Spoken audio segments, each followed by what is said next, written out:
Brought to you by Palvi Agrico. आता शेतीसाठी जे काही लागणार ते घरपोच मिळणार, तेही मोबाईलच्या एका क्लिकवर. पण निवडणुकीच्या अगोदर टांगे पलटे. शिल्लोडमध्ये जागेचे भाव वाढले नाही. जर त्यांच्या खिलाफ कोणी गेला तर दुसऱ्या दिवशी त्याच्या प्लॉटवर अतिक्रमण करून टपऱ्या टाकल्या जातात. आणि प्रत्येक पक्षाला आपला पक्ष जिवंतही ठेवायचा आहे. प्रत्येक रस्त्याला हमीद दलवाई, टिपू सुलतान, अब्दुल रहीम अशा प्रकारची नावं दिले. उलटा प्रचार केला काँग्रेसवाल्यांनी. काय सांगितलं? नमस्कार, मी अतिक आणि मुंबई तकमध्ये तुम्हा सर्वांचं स्वागत आहे. नगरपालिका निवडणुकीच्या निमित्ताने मी जालन्यामध्ये आलेलो आहे. जालन्यामध्ये अनेक नगरपालिकांची निवडणूक ही चुरशीची होते, पण भोकरदनकडे सर्वांचं लक्ष आहे, कारण तिथे रावसाहेब दानवे यांची प्रतिष्ठा ही पणाला लागली आहे. म्हणूनच आपण दानवे साहेब यांना भेटण्यासाठी जालन्यामध्ये आलोय. दानवे साहेब हे प्रचाराच्या निमित्ताने मराठवाड्यातल्या अनेक भागामध्ये फिरतायत आणि भाजपचं संघटन किंवा निवडणूक यंत्रणा कशी काम करते याकडे त्यांचं विशेष लक्ष आहे. दानवे साहेब, आम्ही मराठवाड्यामध्ये प्रचाराच्या निमित्ताने फिरतोय. सगळीकडे एका रांगेत आम्हाला दिसतंय की कुठेही युती झालेली नाहीये. भाजपाचा उमेदवार वेगळा आहे, शिवसेना शिंदे गटाचा उमेदवार वेगळा आहे, काही ठिकाणी राष्ट्रवादीने सुद्धा वेगळे उमेदवार दिलेले आहेत. म्हणजे लोकसभा विधानसभा ही युतीच झाली आहे, पण स्थानिक स्वराज्य संस्थेमध्ये असा काय प्रॉब्लेम झालाय, युतीच होत नाहीयेत? असे भारतीय जनता पार्टी आणि शिवसेना आणि राष्ट्रवादी अजितदादा गट, आम्ही लोकसभा एकत्र लढलो, आम्ही विधानसभा एकत्र लढलो. स्थानिक स्वराज्य संस्थेच्या निवडणुकीमध्ये कार्यकर्त्यांनी एकत्र लढावं अशा प्रकारचा निर्णय श्रेष्ठीनं घेतला आणि स्थानिक पातळीवर युती करण्याचे अधिकार जिल्ह्याला दिले. जिल्ह्यामध्ये पहिली, दुसरी, तिसरी बैठक प्रत्येक ठिकाणी झाली युती करण्याच्या संदर्भात. परंतु गेले अनेक वर्ष निवडणुका नाही आहेत. आता नवीन जनरेशन आलंय पुन्हा, जे मागच्या निवडणुकीमध्ये 13-14 वर्षाचं होतं ते आता 18-20 वर्षात झालंय. आणि एक मोठा गॅप झालाय मध्ये 7-8 वर्षाचा. त्यामुळे निवडणुका कार्यकर्त्याला लढायच्या आहे आणि प्रत्येक पक्षाला आपला पक्ष जिवंतही ठेवायचा आहे. एखाद्या नगरपालिकेमध्ये 20 जागा असतील आणि 3 पक्षांनी जर वाटून घेतल्या तर 7-7-7, त्यातही एक कमी पडते कोणाला. ज्या पक्षाजवळ 50-50, 60-60 लोक निवडणुकीसाठी रांगेत उभे आहेत, त्या पक्षाला 7 जागेवर तो पक्ष लढेल कसा? त्यामुळं पक्ष टिकवणं त्या नेत्याची मजबुरी आहे. कार्यकर्ता लढला तर पक्ष टिकतो. त्यामुळं असं काही कंपल्सरी नाहीये की युती झालीच पाहिजे म्हणून. पक्ष टिकवणं ही मजबुरी तुम्ही म्हणतायत किंवा पक्षाचा विस्तार करण्यात काहीच गैर नाही. तो भाजपने करावा, राष्ट्रवादीने करावा. पण प्रॉब्लेम कुठे होतोय? आता हिंगोलीमध्ये आपण बघितलं, शिवसेनेने भाजपचे 5 नगरसेवक पदाचे उमेदवार फोडले. तुम्ही तिकडे फुलंब्रीमध्ये शिवसेनेचा नगराध्यक्ष पदाचा उमेदवार पळवला, आपण ज्याला म्हणूयात.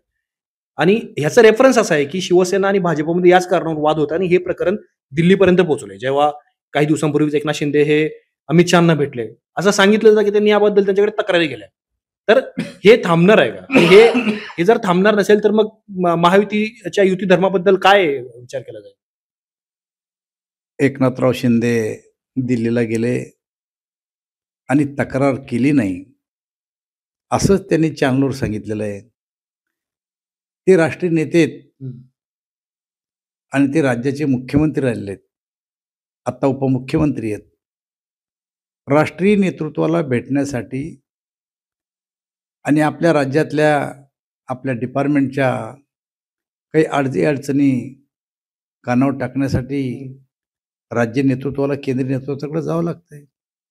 पण याचा अर्थ असा नाही होऊ शकत की त्यांनी आपल्या राज्यामध्ये काही असंतोष आहे, काही शिकायती आहे, त्या अमित भाईकडे केल्या आणि याचा खुलासा त्यांनी स्वतःच केला.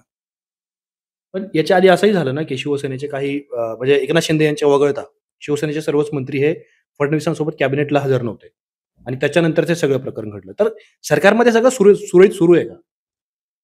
जे मंत्री बैठकीला गैरहजर होते, त्यांनी आपल्या आपल्या कारणासह स्पष्टपणानं खुलासा केलेला आहे की आम्ही का गैरहजर होतो.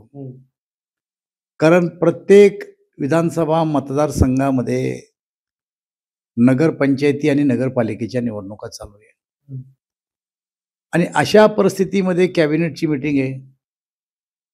फॉर्म भरणे, युतीची बैठक घेणे, नंतर विड्रॉल, डमी फॉर्म भरणे, या सगळ्या गोष्टी त्या त्या मंत्र्याला आपल्या आपल्या मतदारसंघात करावं लागतात आणि त्यामुळं हे मंत्री त्या त्या कारणानं आले नाही. काही मंत्री काही आले नाही. भाजपमधले बी काही मंत्री गैरहजर होते. सगळेच थोडे हजर होते.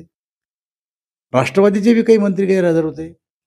कॅबिनेटच्या बैठकीमध्ये ज्या मंत्र्याच्या खात्याचा विषय असतो तो मंत्री अवश्य हजर असतो. पण एखाद्या मंत्र्याचा विषय त्या कॅबिनेटला नाही आहे आणि मतदारसंघामध्ये जर का असे पॉलिटिकली घडामोडी होत असेल तर त्या मंत्र्याला मुख्यमंत्र्याच्या परवानगीनं गैरहजर राहता येतं. मी तुमच्या भोकरदनमध्ये गेलेलो होतो आणि तिथे काही काँग्रेस कार्यकर्त्यांशी मी बोललो होतो. त्यांचे अनेक आक्षेप तुमच्यावर होते, तुमच्या राजकारणाबद्दल होते. त्यांचं असं म्हणणं होतं की दानवेंकडून दादागिरी केली जाते किंवा एक प्रकारे विरोधी आवाजाला दाबण्याचा प्रयत्न करत.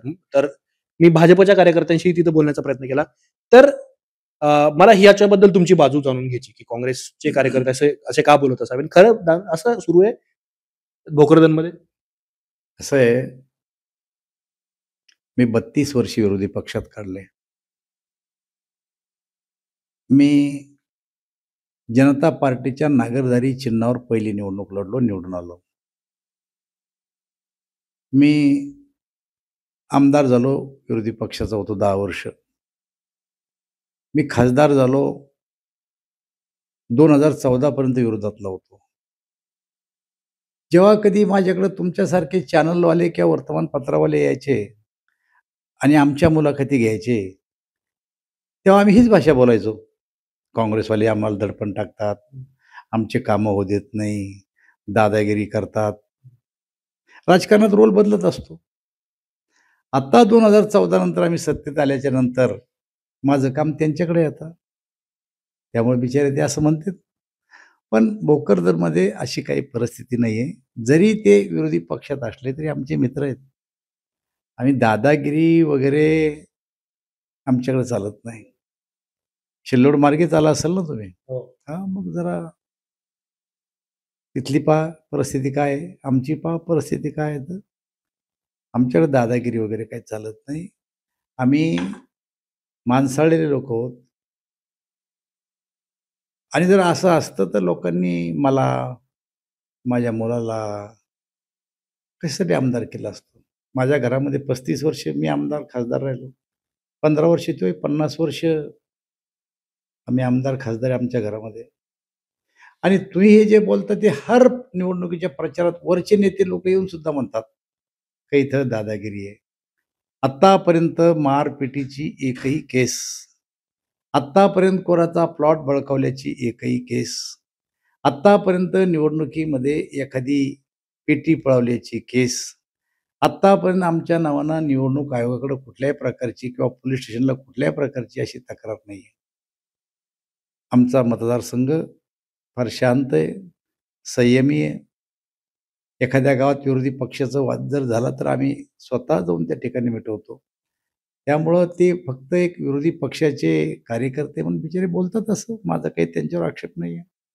तर तुम्ही सिल्लोडचा उल्लेख केला म्हणून सांगूनच टाकतो. दुपारी मी सिल्लोडमध्ये होतो आणि मी तिथे तुमचे पूर्वीचे मित्र अब्दुल सत्तार यांना विचारलं की बाबा तुम्ही युतीमध्ये आहात पण इथे सुद्धा भाजपचा उमेदवार आहे. तर तिकडे रावसाहेब दानवे सुद्धा शक्ती प्रदर्शन करतात वगैरे. त्यांनी सांगितलं शक्ती नाही इथे प्रदर्शन नाही, इथं फक्त आमची शक्ती आहे. असं आहे, त्यांनी जन्म शिल्लोडमध्ये घेतला आणि शिल्लोडमध्ये जे काही सामाजिक समीकरण आहे ते जरा वेगळ्या प्रकारचं आहे. हे शिल्लोडला त्यांनी जे स्वरूप दिलंय आता, मी हमेशा सांगतो की त्यांनी पाकिस्तानचं स्वरूप दिलं ते सिल्लोडला. सगळ्या चौकामध्ये कमानी उभारल्या. त्या बाबरी मस्जिदला जसं घुमट होतं वर, अशा प्रकारच्या कमानी उभारल्या. प्रत्येक रस्त्याला हमीद दलवाई, टिपू सुलतान, अब्दुल रहीम अशा प्रकारचे नावं दिले. दबावाचं राजकारण तिथे आहे, इथं नाही आहे. त्या ठिकाणी कोणी जाऊन एखादा व्यवसाय स्वतंत्ररित्या सुरू करू शकत नाही. साहेब, एक मिनिट. हां. एकही व्यवसाय नीट सुरू करू शकत नाही कोणी. कोणी प्लॉट घेऊ शकत नाही. दुनियामध्ये जागेचे भाव वाढले, सिल्लोडमध्ये जागेचे भाव वाढले नाही. जर त्यांच्या खिलाफ कोणी गेला तर दुसऱ्या दिवशी त्याच्या प्लॉटवर अतिक्रमण करून टपऱ्या टाकल्या जातात. नावाबद्दल प्रॉब्लेम असायला लागला. हमीद दलवाई किंवा टिपू सुलतान किंवा तुम्ही अब्दुल रहीम यांचं नाव घेतलं. नाव ठेवण्याबद्दल कुठे प्रॉब्लेम? का छत्रपती शिवाजी महाराजांच्या समोर कुठं मुस्लिम समाजाची कमान लावत असतात? छत्रपती शिवाजी महाराजांसमोर आत्ता उपोषण केलं गावच्या लोकांना. अरे भरपूर पडलेत ना, बाकी ठिकाणी लावा ना. आम्ही कुठं नावाला विरोध करू कोणाच्या? आम्ही सर्व धर्म समभाव पाळणारे लोक आहेत. पण जाणून बुजून छत्रपती शिवाजी महाराजाच्या आणि मुख्यमंत्र्यांनी स्टे दिला त्या कमानीला आणि रातोरात त्यांनी काम पूर्ण करून घेतलं. आम्ही नावाला विरोध नाही करत. आम्ही काय मुस्लिम समाजाच्या माणसाला राष्ट्रपती केलं तर अटलजीनं केलं नाही. आम्ही समाजाला नाव ठेवत नाही, आम्ही नावं त्याला ठेवत नाही. जाणून बुजून छत्रपती शिवाजी महाराजाच्या पुतळ्याच्या समोर अशा प्रकारची कमान सिल्लोडमध्ये उभी राहिली, देशात कुठं नसल. नावाला विरोध नाही, हा भावनेला विरोध त्यांच्या. आता हा विषय निघालाच म्हणून एक थोडा वेगळा प्रश्न आहे, पण आपण मला वाटतं तुम्ही याच्यावर बोलायला पाहिजे. अब्दुल कलाम यांना ज्यावेळेस राष्ट्रपती करण्याचा विषय आला तर त्यावेळेस भाजप किंवा अटल बिहारी वाजपेयीच होते, त्यांनी पुढाकार घेतला. पण आता असं भाजपला असं का झालंय की मुंबईमध्ये भाजप प्रचार करते की जर उद्धव ठाकरेंची शिवसेना सत्तेमध्ये आली तर खान आडनावाचा व्यक्ती महापौर होईल वगैरे, किंवा एक प्रकारे आंतरराष्ट्रीय शहरामध्ये कशा पद्धतीने मुस्लिम महापौर होत आहेत ते जोरान ममदानींचं उदाहरण देत होतात. सादिक खान जे लंडनचे महापौर आहेत, न्यूयॉर्कचे आता ममदानी झाले वगैरे. तर भाजपला खान नावाची प्रॉब्लेम आहे की भाजपला धार्मिक ध्रुवीकरण करायचं? समजून घ्या. आम्ही उलटा प्रचार केला. उलटा प्रचार केला काँग्रेसवाल्याने. काय सांगितलं? इस देश के प्रधानमंत्री अगर अटल बिहारी वाजपेयी हुए तो मुसलमानों को पाकिस्तान में जाना पड़ेगा. हा प्रचार कोणा केला? आम्ही केला. काँग्रेसवाल्याने प्रचार केला. इस देश के प्रधानमंत्री अगर अटल बिहारी वाजपेयी बने तो मुसलमानों आपको पाकिस्तान में जाना पड़ेगा. अरे एकदा नाही, दोनदा नाही, तीनदा असे छाताडावर बसून अटल बिहारी वाजपेयी प्रधानमंत्री झाले. एक मुसलमान बाहेर नाही गेला.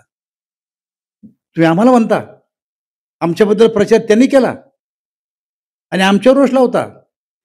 अपप्रचार आम्ही नाही केला, अपप्रचार काँग्रेसने केला. आणि त्याच्यामुळं मोदीजीबद्दल काय काय बोलले नाही होय. एनआरसी आणलं, तुम्हाला पाकिस्तानात जावं लागेल. गेला एखादा?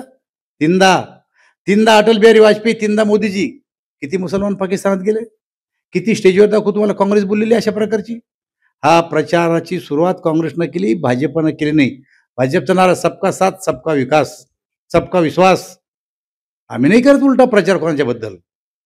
काँग्रेसची पार्श्वभूमी पहा काय येतं. उगीच तुम्ही आमच्या मागे लावता की तुम्ही जातीवादी आहे आणि अशा प्रकारचे शब्द वापरता. हे शब्द काँग्रेसनं सुरुवात केली या गोष्टीची. आपण आता तुम्ही विधानसभेला निवडणूक समितीचे अध्यक्ष होतात, तर आता मुंबईत खान नावाचा महापौर होईल का, असा जो प्रश्न उपस्थित, मुंबईत मराठी माणूस महापौर होईल का? असं आहे, मुंबई ही सर्व धर्मीयांची आहे. मेट्रोपॉलिटन देशातले ते जगाच्या पाठीवरचे अनेक लोक त्या शहरात येऊन राहतात. त्या ठिकाणी बिहार वेगळा करता येत नाही, यूपी वेगळा करता येत नाही, महाराष्ट्र वेगळा करता येत नाही. ही आमची राजधानी, आर्थिक राजधानी आहे. त्यामुळं कोण्या एका मुद्द्यावर आम्ही निवडणूक नाही लढवत. जातीमध्ये आम्ही भावना नाही बळकवत. आम्ही विकासाच्या मुद्द्यावर निवडणूक लढतो. मुंबईमध्ये कोस्टल रोड झाला, मुंबईमध्ये अटल सेतू झाला, मुंबईमध्ये मेट्रो आली, तिसरी मुंबई उभी राहू राहिली, मुंबईचं नवीन विमानतळ झालं, म्हाडाचे स्वस्त घर देणं चाललेत, सिडकोचे स्वस्त घरं देणं चाललेत. हे आमचे मुद्दे आहेत मुंबईतले. या मुद्द्यावर आम्ही निवडणूक लढवतो. आम्ही जातीवाद वगैरे करत नाही. जातीवाद करणारे कोण आहेत तुम्हालाही माहिती आहे आमच्यापेक्षा जास्त. त्यामुळं आमच्या नेत्यांकडून, आमच्या पार्टीकडून आमच्यावर जर वार कोणा केला तर प्रतिवार मात्र आम्ही करतो. जे आत्ता झाला आहे. आम्ही प्रतिवार करतोय. त्यामुळं हे जे वातावरण राज्यामध्ये दूषित केलं गेलं, कुठून दूषित झालं मला सांगा बरं तुम्ही? विचाराची लढाई मला मान्य आहे. शिवसेना भाजपची विचार हे एक आहे. आमचा मतदारी एक आहे. काँग्रेस आणि राष्ट्रवादी काँग्रेसचा विचार एक आहे. वैचारिक मतभेद आहे आमचे, वैयक्तिक मतभेद नाही आमचे. पण 2019ला लोकसभेच्या निवडणुका आम्ही एकत्र लढलो. विधानसभेच्या निवडणुका आम्ही एकत्र लढलो. बाळासाहेब ठाकरे आणि प्रमोद महाजननं युती केली. युतीमध्ये असं ठरलं होतं की ज्याचे जास्त आमदार निवडून येईल त्यांचा राज्याचा मुख्यमंत्री. त्या टायमाला मुरली मनोहर जोशी मुख्यमंत्री केले कारण त्यांचे आमदार जास्त होते. शिवसेनेचे. आता आमची जर जास्त निवडून असते आमचा होईल, तुमचे आले असते तुमचे होईल. पण निकाल जाहीर पूर्ण जाहीर होण्या अगोदर 3 वाजता प्रेस कॉन्फरन्स घेतली. उद्धव ठाकरेंनी सांगितलं की माझे सारे पर्याय खुले आहे. माझी बी काही मजबुरी आहे.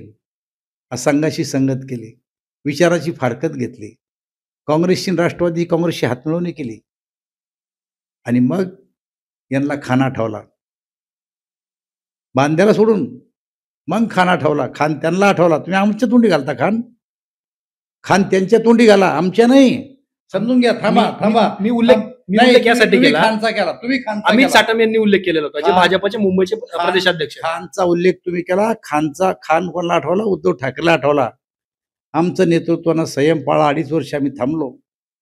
पण स्वतःच्या मुलाला राजकारणात पुढे आणण्यासाठी उद्धव ठाकरेंनी जी खेळी केली आणि एकनाथ शिंदे साहेबाला जे मागं टाकलं, एवढा मोठा सिनियर नेता अपमान करायला लागले, कुठल्या बैठकीत बोलायला नाही लागले, तेव्हा त्यांनी बंडखोरीने केली. त्यांनी उठाव केला आणि बाळासाहेब ठाकरेंचे जे विचार होते हिंदुत्वाचे आणि भारतीय जनता पार्टीचे जे विचार होते त्यासोबत ते आले आणि आज आम्ही सत्तेवर आहे. आणि हे सिद्ध करून दाखवले राज्यातल्या लोकांनी 2024ला की एकनाथराव शिंदे साहेबांनी जे केलं ते बरोबर केलं. आम्ही जालन्यात आल्यानंतर काही पोस्टर दिसत आहेत आणि ते पोस्टर्स अर्जुन खोतकर यांचे. मी सगळे फोटो बघितले. त्या फोटोमध्ये मी तुमचा फोटो शोधत होतो की युती म्हणून ते पोस्टर्स लागले, त्यात तुमचे फोटो कुठेच नाहीत. तुम्ही जे पोस्टर पाहिले ते दुसरे पोस्टर पाहिलेत. ते निवडणुकीचे पोस्टर नाही आहेत. नाही, त्यात नरेंद्र मोदींचा फोटो आहे, अमित शहाचा फोटो आहे, एकनाथ शिंदेचे सुद्धा फोटो दिसत आहेत. म्हणजे भाजपच्या वरिष्ठ नेत्यांचे फोटो आहेत, पण तुमचा फोटो नाही. असं आहे, तुम्ही या गल्लीनं आले. भोकरदन नाक्यावर ही खान गल्ली आहे. ही या शिवाजी महाराज चौक जो आहे ना, इकून जा. इकून तुम्हाला दिसतील माझे फोटो दिसतील, आमच्या नेत्यांचे फोटो दिसतील. अर्थात एक रस्ता आम्ही मंजूर झाला आहे, तो 1 किलोमीटरचा. 1 किलोमीटरचा रस्ता मंजूर झाला. जुना कधीतरी ते वेगळ्या कारणानं गडकरीला भेटायला गेले होते, तो फोटो त्यांनी टाकला. चांगली गोष्ट आहे. आमच्या नेत्याचे फोटो जर दुसरे लोक टाकत असतील पण ते मित्रपक्ष आमचे दुसरे म्हणतायत त्याला, आम्हाला आनंद त्या गोष्टीचा. पण तुम्ही आता खान गल्लीनं आले, आता छत्रपती शिवाजी महाराज गल्लीकडून जा. आता तिकून पहा फोटो कोणाचे, त्याची शूटिंग घ्या. तुम्ही थेट उत्तर जरी देणं टाळत असले तरी सुद्धा हे सुद्धा वास्तव आहे की तुमचं आणि खोतकरांचं राजकीय संघर्ष कशा पद्धतीने राहिलेला. जालन्यामध्ये नवीन महानगरपालिका झाली. आता इथं पहिला महापौर कुणाचा होणार यावर सुद्धा चर्चा रंगली. तिकडे खोतकर म्हणतात की जर भाजपने असं केलं तर आम्ही त्यांचा टांगापलटी घोडे फरार करू. तुम्ही विश्वासानं सभेमधून सांगतायत की जालन्यात पहिला महापौर हा भाजपचा असेल. तुमचं हे विस्तव नेहमी का असतं? हा संघर्ष का असतो? अरे राजा, याला संघर्ष नाही म्हणत.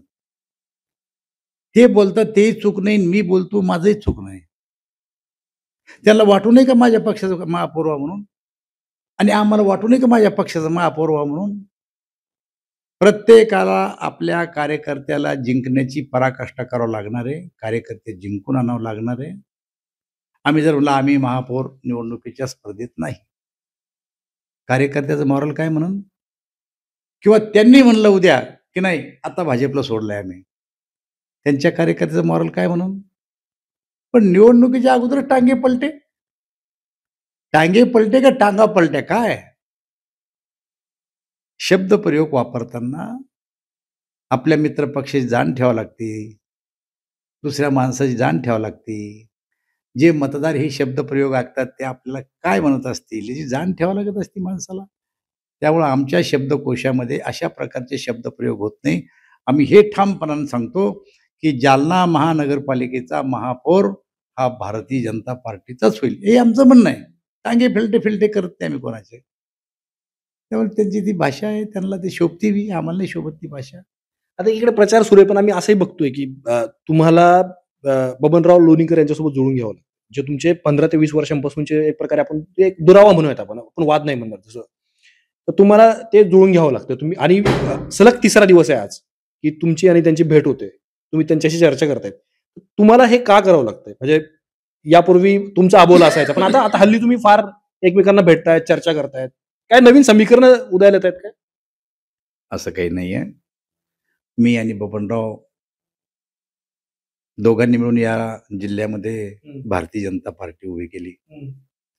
बबनरावची आणि माझी काही वैयक्तिक दुश्मनी नाही आहे. कार्यकर्त्यासाठी लढावं लागतं. बबनरावचा मतदारसंघ हा माझ्या लोकसभेत येत नाही. आणि मग जिल्हा परिषद, पंचायत समितीच्या ज्या काही वेगवेगळ्या प्रकारच्या निवडणुका होतात, तेव्हा बबनरावला असं वाटतं, की माझ्या मतदारसंघातला जिल्हा परिषदचा अध्यक्ष झाला पाहिजे, सभापती झाला पाहिजे. मलाही वाटतं, की जालना लोकसभेतला झाला पाहिजे. अशातून वाद निर्माण होतात कधी-कधी.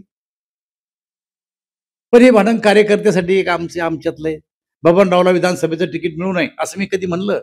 रावसाहेब दानवेला लोकसभेत तिकीट मिळू नये असं कधी आम्ही म्हणलं? नाही. हे वाद कार्यकर्त्यासाठी होतात आमचे. आणि नंतर आत्ता निवडणुका कार्यकर्त्याच्या आहेत पुन्हा कार्यकर्त्यासाठी एकत्र आलो आम्ही. की आमच्या निवडणुकीसाठी एकत्र आलो का आम्ही? आमच्या निवडणुकीने कार्यकर्त्यासाठी वाद आणि कार्यकर्त्यासाठी पुन्हा एकत्र. तुम्ही एकत्र आल्यामुळे तिकडे नारायण कुचे नाराज झाल्याची चर्चा आहे. नारायण आमचा कार्यकर्ता आहे. नारायण नाराज व्हायचं काही कारण नाही. काही उगाचच काहीतरी बातम्या पसरायच्या कोणत्याही. का नाराज आहे नारायण? नारायण नाराज काय? सांगा. नाही, आता त्या बातम्या येतात समोर. तुम्हाला आमच्या तोंडी नारायण नाराज झालं दुसरी काही बातमी काढायची नाही, आम्हाला काही बातमी काढायची नाही. ज्या पद्धतीने राजकीय नेते स्टेटमेंट करतात. आता नारायण कुचेच्या मतदारसंघात मी आणि बबनराव प्रचारला गेलो होतो. नारायण कुचे आमच्या सोबत होते. आता तिथूनच आलो मी आता. कोणा सांगितलं नारायण आमच्यावर नाराज आहे? त्यांच्या मतदारसंघातच गेलो होतो ना मी. आणि मी त्या लोकसभा मतदारसंघाचा खासदार आहे. जेवढे कार्यकर्ते माझ्यावर प्रेम करतात त्यांची सगळ्यावरच करतात आमच्यावर प्रेम. असं काही नाहीये. ही काही बातमी होऊ शकत नाही. आता शेवटाकडे जाण्यापूर्वी संपूर्ण महाराष्ट्रामध्ये अनेक ठिकाणी युती झालेली आहेत. आणि आता राजकीय नेते सुद्धा एक प्रकारे आकडे लावायला लागलेत, की आमची एवढ्या जागा निवडून येतील. मी अनेक ठिकाणी गेलो, तिथे स्थानिक आमदार असतील महायुतीचे सांगतात, की 25 पैकी 20, 22. आता तुम्ही विधानसभा निवडणुकी तुम्ही तुमच्या देखील खाली भाजपने निवडणूक लढवली. तुम्हाला काय वाटतं, की आता या निवडणुकीमध्ये भाजपचा आकडा कुठपर्यंत जाईल? हे बघा, एक तर आता कोर्ट मॅटर सुरू आहे ओबीसीच्या रिझर्वेशनमुळं. निर्णय काय होतो सांगता येत नाही. त्यामुळे आकडा नक्की सांगता येणार नाही. आणि असा ठाम आकडा सांगता येत नसतो निवडणुकीमध्ये. एक गोष्ट खरी आहे, की या निवडणुकीच्या निकालानं राज्यातल्या राजकीय वारे कोणत्या दिशेनं वाहतात हे ठरवलं जाणार आहे. ही निवडणूक म्हणजे एक लोकसभा विधानसभेच्या निवडणुकीसारखी निवडणूक आहे. कारण प्रत्येक मतदार हे मतदान टाकणार आहे. आणि त्यामुळं आम्हाला खात्री आहे, की गेल्या 1.5-2 वर्षातला भारतीय जनता पार्टीचं केंद्रातलं सरकार, जवळपास वर्षभरातलं राज्यातलं भारतीय जनता पार्टी आणि आमच्या मित्र पक्षाचं सरकार, त्यांनी केलेले कामं, याचा जर विचार केला आणि योजना ज्या काही सरकारने लागू केल्या, 32,000 कोटी रुपये आत्ता जे काही अतिवृष्टी झालेल्या शेतकऱ्याला वाटप केले, तर नक्कीच भारतीय जनता पार्टी या राज्यातला नंबर 1चा पक्ष राहणार आहे. मग त्या जिल्हा परिषद असू द्या, महापालिका असू द्या, नगरपालिका असू द्या की नगरपंचायती असू द्या. मला एक लाइटर मोडवर विचारायचं तुम्हाला, की तुम्हाला लोकसभेचा पराभव झाल्यानंतर आम्ही तुम्हाला फार कमी बघतोय. म्हणजे तुम्हाला जालन्यात बघणं, संभाजीनगरला बघणं, मुंबईत तुम्ही नेहमी असायचे, मीडिया फ्रेंडली असायचे, बोलायचे, हसवायचे फार. तुमचं ते पिंपरी चिंचवडचं भाषण अजूनही लोकं YouTubeवर ऐकतात.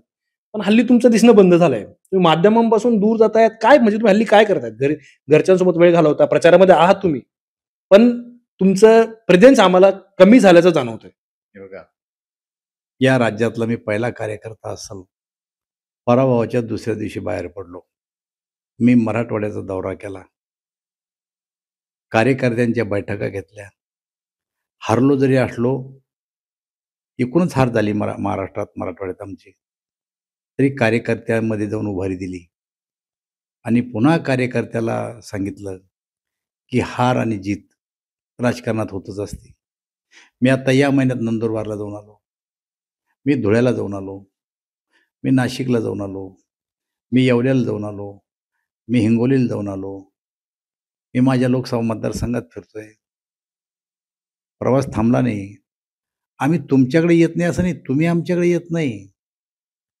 तुम्हाला ते पाहिजेत पदावरचे कामचुकार. मला सांगा, आमच्या ह्या लोकसभेत आत्ता जर लोकांना जाऊन विचारा ना, मागच्या खासदाराचा अनुभव आणि आत्ताच्या खासदाराचा अनुभव काय आहे? काय चाललं विचारा जरा.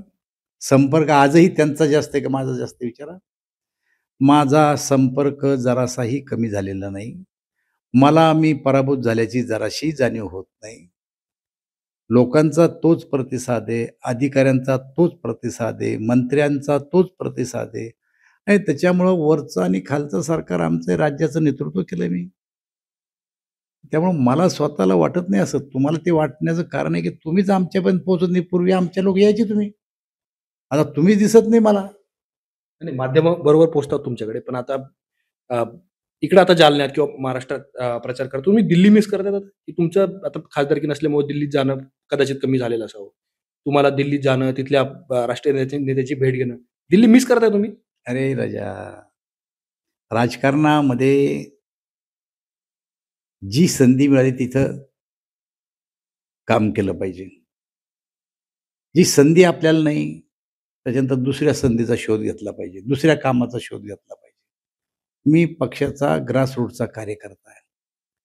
मी जरी खासदार नसलो तरी मी भाजपचा कार्यकर्ता आहे आणि कार्यकर्ता म्हणून जेव्हा जेव्हा संधी मिळते दिल्लीला जाण्याची, मी निवडणुकीनंतर पराभवानंतर मी मोदीजीला भेटलो, मी अमित भाईला भेटलो, मी नड्डाजीला भेटतो.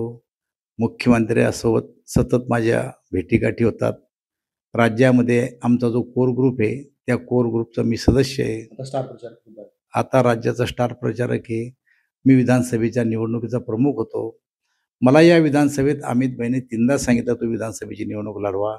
हेही देवेंद्रजी देखत सांगितलं, बावनकुळे समक्ष सांगितलं, नागपूरच्या बैठकीत सांगितलं मला, रावसाहेब कहाँ से चुनाव लड़ रहे? म्हटलं साहब मैं नहीं लड़ता हूँ चुनाव. क्यों नहीं लढते? मग नाही लढता मग. नंतर दुसरी बैठक संभाजीनगरला झाली. तिथं नाही म्हणलं मला. नाशिकच्या बैठकीत मला म्हणले, क्या हुआ कल का? म्हणलं साहब मत मुझे चुनाव लढाओ. नंतर कोल्हापूरला शेवटची बैठक झाली. कोल्हापूरच्या बैठकीत या सगळ्यांच्या समक्ष अमित भाई मला म्हणले की तुम चुनाव लढो. मला साहब अभी मैं हारा हूँ, जरा 5 साल मैं बैठता हूँ.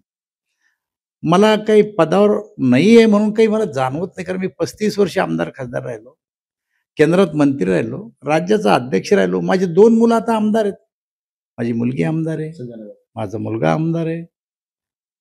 हे समाधान शेवटी असलं पाहिजे माणसाला. मला जरासंही काहीही वाटत नाही की मी खासदार नाही किंवा मी आता केंद्रात नाही आहे म्हणून. लोक आहेत, ॲक्सिडेंटली पराभव होत असतात कधी कधी. माझाही तसा ॲक्सिडेंट झाला आहे. संपर्कात कमी नाही 6,000 कोटी रुपयाचे सिमेंटचे रस्ते केले. जालन्याला देशातला पहिला ड्रायपोर्ट आणला. 7,106 कोटी रुपयाची मी जालना जळगाव रेल्वे लाईन केली. 3,000 कोटी रुपये मनमाडपासून तर परभणीपर्यंत दुहेरीकरणाला मी आणले. या देशात 3 ICT कॉलेज आहे. एक आहे भुवनेश्वरला, दुसरं आहे मुंबईला आणि तिसरं आहे जालन्यात. जालना शहरात 200 कोटी रुपयाचे रस्ते आणलेत. 86 कोटी रुपयाची पाणी पुरवठा योजना आणलीत. मी कामं कमी नाही केले. कामामुळं काम केलं नाही, संपर्क नव्हता म्हणून पराभूत नाही झाला माझा. एका विशिष्ट परिस्थितीमध्ये कधी कधी असं होत असतं, तो पराभव आहे. आणि तो जनादेश आम्ही मान्य केला. आम्ही काही नाराज नाही झालो लोकांवर. जी लोक सतत 35 वर्ष मला ठेवतात, का त्यांच्यावर राग काढून चालणार आहे का? मी पुन्हा लोकात जाईल, पुन्हा लोकांना सांगेन. माझं मत लोकांना सांगावं लागेल मला. मला एक गोष्ट अजून नमूद करावीशी वाटते, की ज्या वेळेला रावसाहेब दानवे यांचा लोकसभेला पराभव झाला आणि ते मुंबईच्या चावडीवर आलेले होते. त्या चावडीवर त्यांनी सांगितलं होतं, की माझा पराभव हा कुठल्याही कारणामुळे झालेला असेल, तर मी आजपासून पुढच्या निवडणुकीच्या तयारीला लागलो. अनेक नेते असे कमी असतात, चुका कबूल करतात खुल्या मनाने आणि तयारीला सुद्धा लागतात. आणि निवडणुकीच्या निमित्ताने सुद्धा ते अनेक ठिकाणी फिरतायत. आम्ही त्यांना ज्यावेळेस संपर्क साधला, ते वेळात वेळ काढून त्यांनी आमच्याशी संवाद साधला. त्याबद्दल त्यांचेही धन्यवाद. आणि निवडणुकीसाठी त्यांना भरपूर शुभेच्छा.